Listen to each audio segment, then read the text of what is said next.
نحمدہ ونصلی ونسلم علی رسولہ الکریم اما بعد فاعوذ باللہ من الشیطان الرجیم بسم اللہ الرحمن الرحیم اللہم صلی علی سیدنا و مولانا محمد وعلی آلہ و اصحابہ وبارک وسلم وصلی علیہ۔ الحمدللہ، اللہ رب العزت کا شکر، اس کا احسان، اس کے رسول کا کرم، اہل بیت اطہار کی نسبت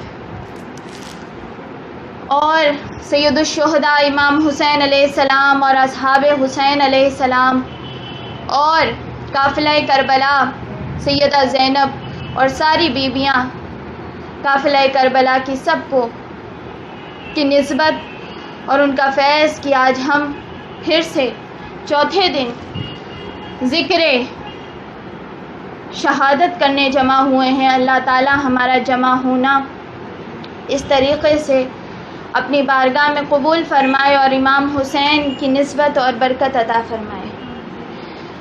آج جہاں پہ موضوع پہنچا ہے، میں آپ کو پہلے بتا دوں کہ یہ بیان کرنے سے پہلے مجھے اتنی تکلیف ہو رہی ہے کہ میں نے بڑی ہمت کر کے اس موضوع کو شروع کیا۔ یہ بیان جو اب ہونے والا ہے یہ تکلیف سے بھرا ہوا، مومنوں کے دلوں کو تڑپا دینے والا، عاشقان رسول کو لرزا دینے والا، دل ہلا دینے والی باتیں ہیں۔ اس میں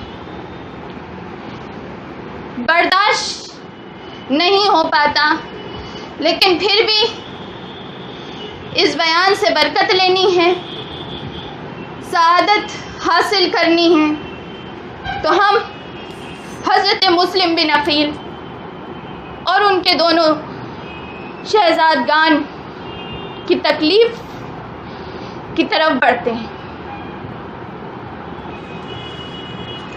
عبید اللہ بن زیاد ابن زیاد ملعون جب گورنر بنا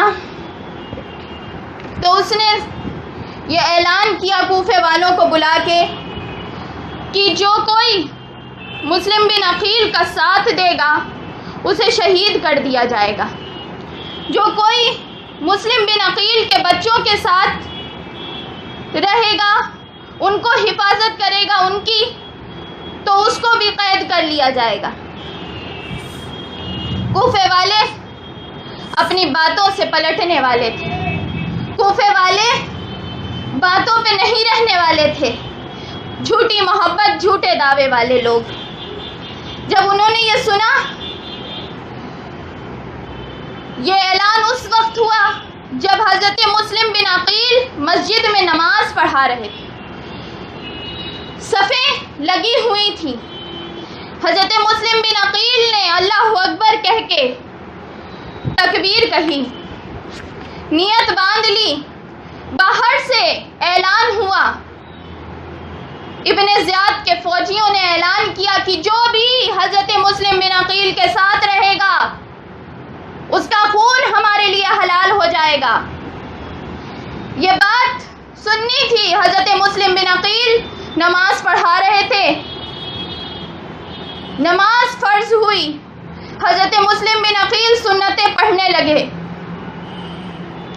ایک ہجوم تھا مسلم بن عقیل کے پیچھے، اور جب نماز پڑھ کے مسلم بن عقیل نے سلام پھیرا اور پھیر کے پیچھے دیکھا تو پوری مسجد خالی ہو چکی تھی۔ مسلم بن عقیل مسجد میں تنہا بیٹھے تھے، ہر کوئی جا چکا تھا، خانوادہ رسول کا چشم و چراغ تنہا مسجد میں بیٹھا۔ ایک بوڑھے کنارے سے بیٹھے ہوئے تھے، ان کا نام ہانی بن عروہ تھا۔ ہانی بن عروہ بیٹھ کے تسبیح پڑھ رہے تھے۔ مسلم بن عقیل نے کہا، بابا یہ لوگ سب کہاں چلے گئے؟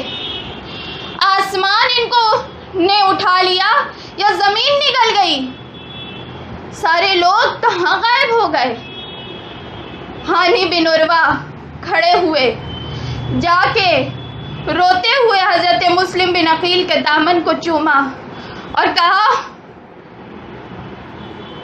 آپ اہل بیت ہیں، میں آپ سے محبت کرتا ہوں، کوفے والے بے وفا ہیں۔ سب چھوڑ کے چلے گئے۔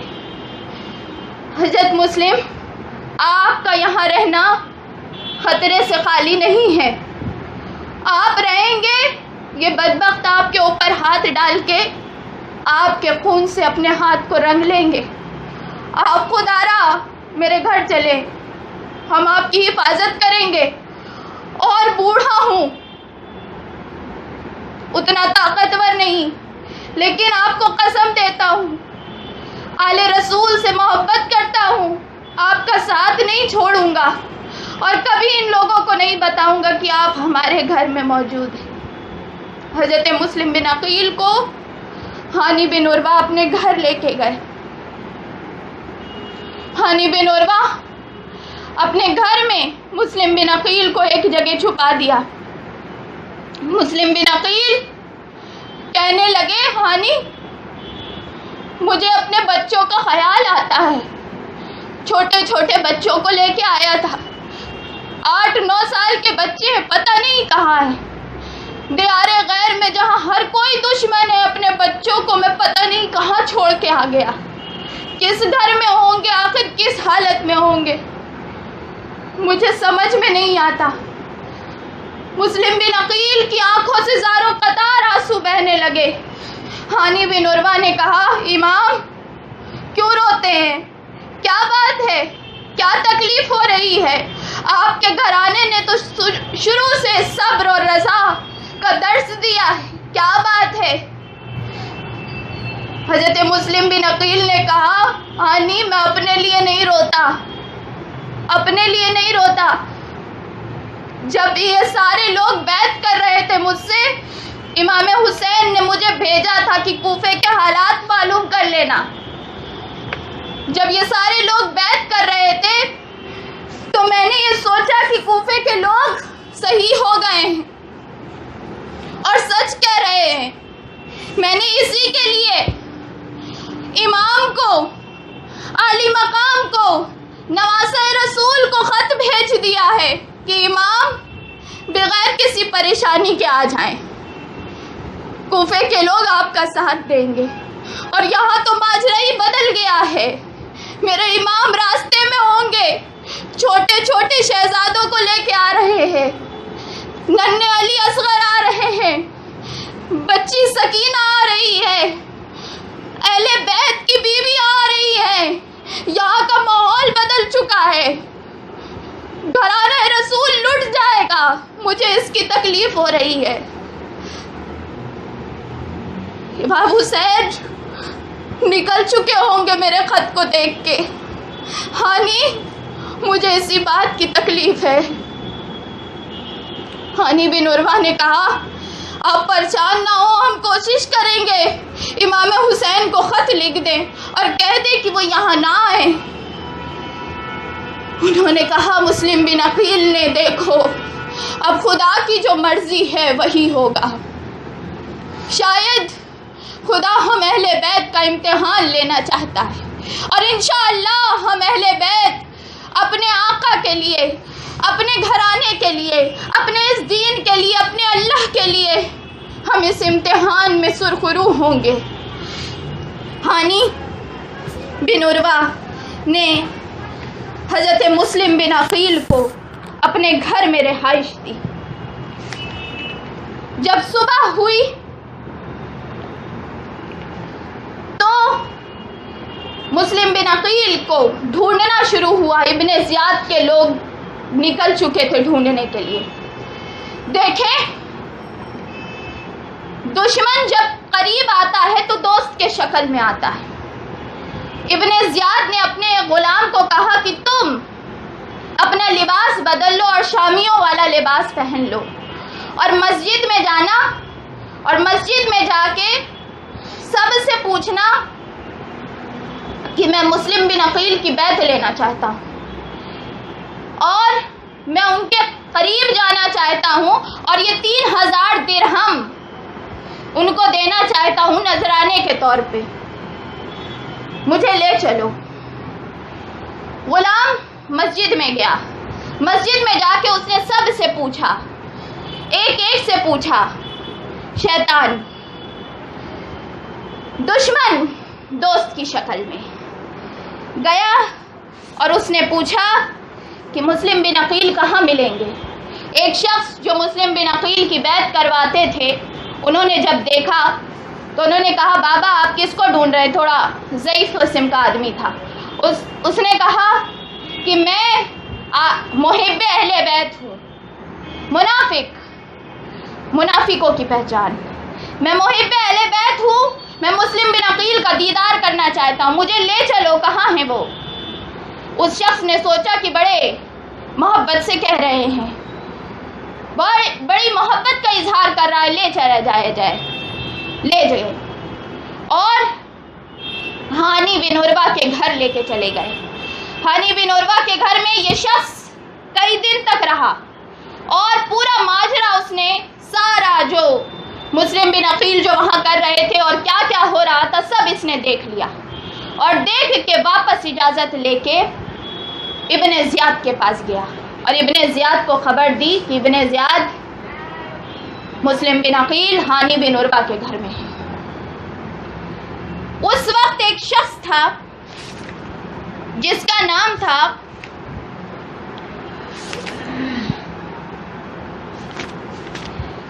کوفے کا ایک معزز شخص تھا، شریک نام تھا، وہ کافی بیمار تھا اور بڑا امیر انسان تھا وہاں کا، تو اس کے بھی دل میں ذرا حب اہل بیت تھی اور مرض الموت میں وہ مبتلا تھا۔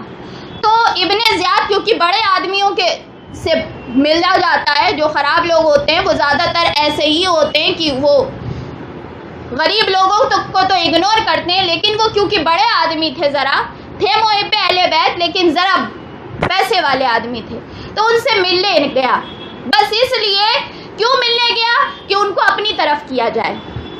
بڑے لوگ جب ہو جاتے ہیں تو ان کے نیچے جو ہوتے ہیں، جو ان کے پیروکار ہوتے ہیں، وہ بھی ہو جاتے ہیں ساتھ۔ تو یہ جو ہے وہاں گیا، شریک نے کہا، ہانی بن عروہ کو بلا کے کہا کہ عبید اللہ بن زیاد میرے گھر آ رہا ہے عیادت کرنے کے لیے، ایسا کرو مسلم بن عقیل کو کہہ دو کہ وہ میرے گھر کے کسی کونے میں چھپ جائیں، اور جب عبید اللہ بن زیاد یہاں بیٹھا رہے گا تو میں پانی پینے کے لیے کہوں گا، اور میں جو پانی پینے کا اشارہ کروں گا تو اس وقت پردے کے پیچھے سے مسلم بن عقیل نکلیں اور نکل کے اس کو مار ڈالیں، واصل جہنم کر دیں۔ ہانی بن عروہ نے مسلم بن عقیل کو وہاں وہ لے کے آئے اور مسلم بن عقیل کو پردے کے پیچھے چھپا دیا گیا اور ساری باتیں بتا دی گئیں۔ مسلم بن عقیل جیسے ہی عبید اللہ بن زیاد آیا اور وہ ساتھ میں وہاں بیٹھا، شریک نے کہا پانی لے آؤ، مسلم بن عقیل نہیں نکلے، شریک نے پھر کہا پانی لے آؤ، مسلم بن عقیل پھر بھی نہیں نکلے۔ تیسری بار جب اس نے کہا تو ایک باندی آئی اور باندی نے پانی دیا۔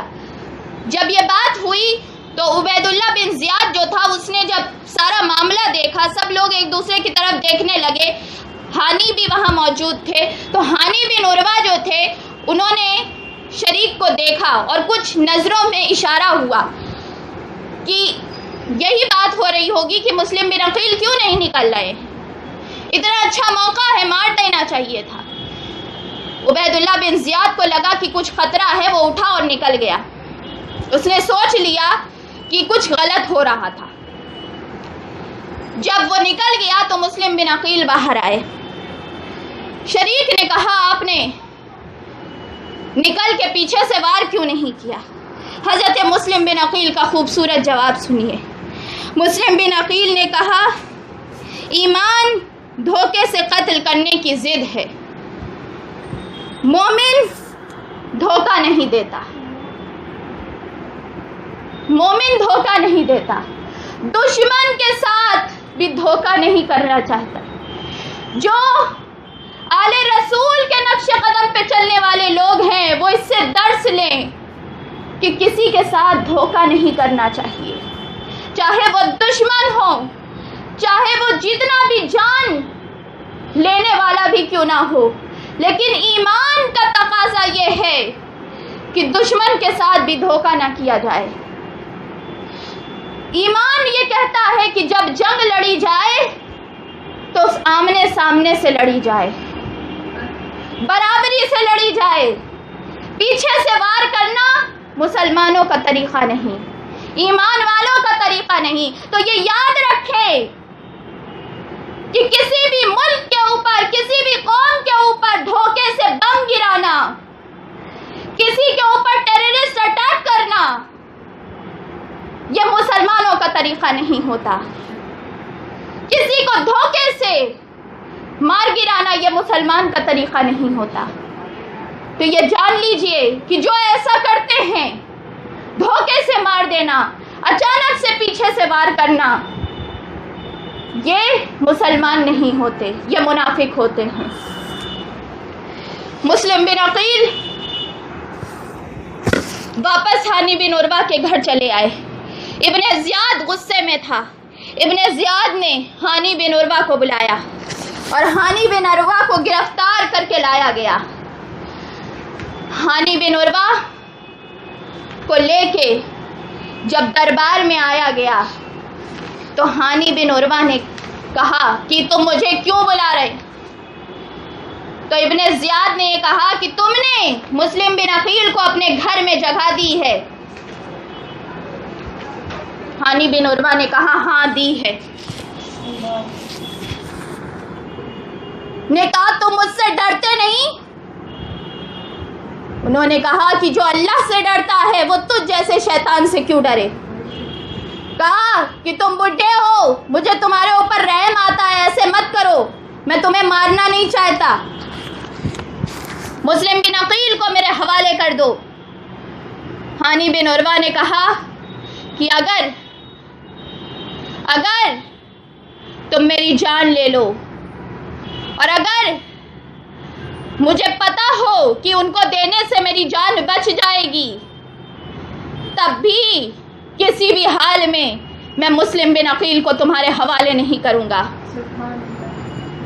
تمہیں جو کرنا ہے ابن زیاد تو کر لے، تو اپنی ساری شیطانی طاقتوں کو استعمال کر، اس لیے کیونکہ مجھے قیامت کے دن اپنے نبی کو منہ دکھانا ہے. آقا صلی اللہ علیہ وسلم کو کی شفاعت ہمیں چاہیے اور ان کی شفاعت کے بغیر جنت نصیب نہیں ہو سکتی. آخرت کا گھر مجھے ویران نہیں کرنا. اس لیے بس اتنا جان لو کہ مسلم بن عقیل میرے گھر میں ہیں اور حفاظت سے ہیں اور میں تمہیں ان کو دینے والا مجھ سے نہیں. ابن زیاد نے اپنے ہاتھ میں کوڑا لیا ہوا تھا، کوڑا لے کے آگے بڑھا اور حضرت ہانی کے چہرے پہ مارا. حضرت ہانی بن عروہ یاد رکھیں، یہ صرف اہل بیت کی محبت کرنے والے نہیں تھے بلکہ یہ صحابی رسول میں سے تھے. انہوں نے آقا کا دیدار اپنی آنکھوں سے کیا تھا. ہانی بن عروہ ضعیف ہو چکے تھے، زمین پہ گر پڑے، خون چہرے سے نکلنے لگا اور کہا اے بدبخت، تو کیا سمجھتا ہے کہ ظلم کر کے مجھے محبت اہل بیت سے ہٹا دے گا؟ میں نے ان آنکھوں سے آقا کا دیدار کیا ہے، میں ایمان کے راستے سے نہیں ہٹ سکتا. ابن زیاد نے ہانی بن عروہ کو قید کر دینے کا حکم دے دیا.